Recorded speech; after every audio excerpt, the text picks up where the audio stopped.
Hello y'all, good morning once again. Another really quick one, getting real down and dirty on the body armor 4x4 HiLine, the high clearance wings that are an accessory to the bumper.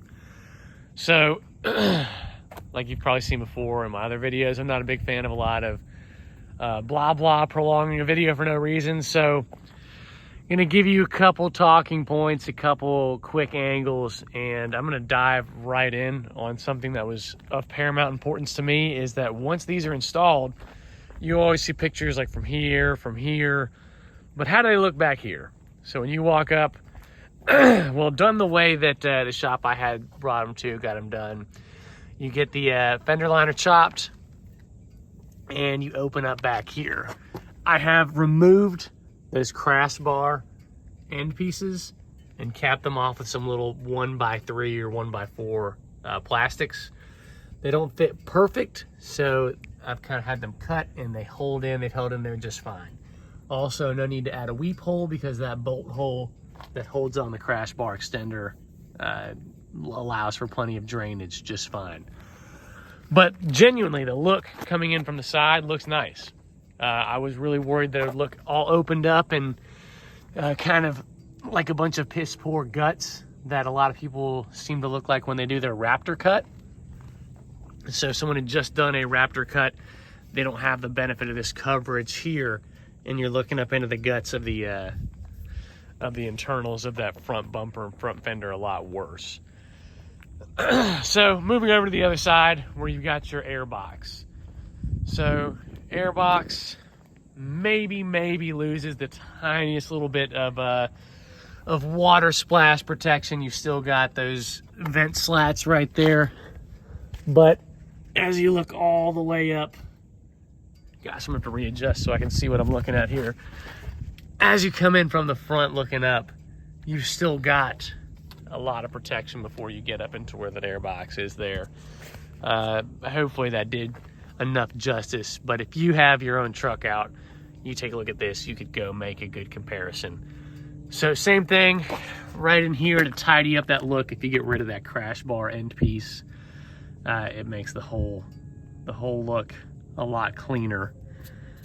Got a bunch of seeds all over from when we drove through a field a few weeks ago. I thought I sprayed them off.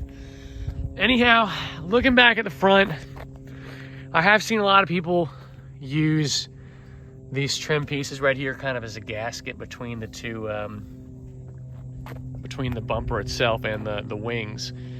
That seems to tidy up the look a lot. Again, I am fond of that.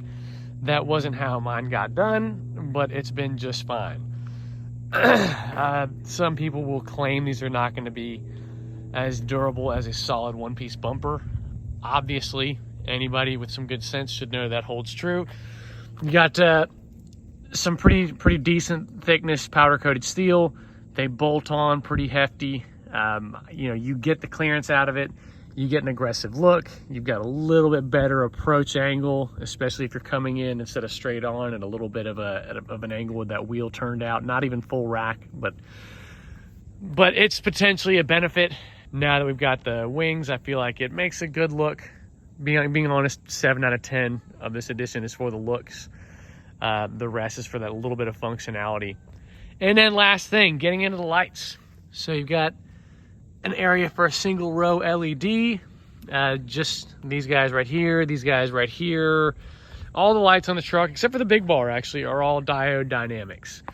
These are meant to augment the ditch lights. So the ditch lights give me a pretty good splash. I believe these are a straight flood lens. So I get a pretty good throw of light all over. The fog lights, same thing, straight flood. These guys, if I recall, are a combination of like a spot flood type lens, or maybe they're the DOT fogs. Anyhow, they throw a little bit narrower of a beam, and it's cast out so that you can even see the angle it sits at. Not a huge fan. When you're up close, it looks like a block of light. Now there is some splash over onto everything else. I would recommend, if you're trying to get some good light in here, whether you're going amber or white, I think these would make the most sense in a flood configuration. And maybe at some point I'll get up in there, pull the brackets off, and change out the lenses. This is the setup right here. So the fogs, as always, actuate over here on the stock. These guys kick on and off just like that. And it makes for a good look when everything's lit up. I have not had the reason yet. I've not been wheeling out at night and had any reason to use all of the lights at one time.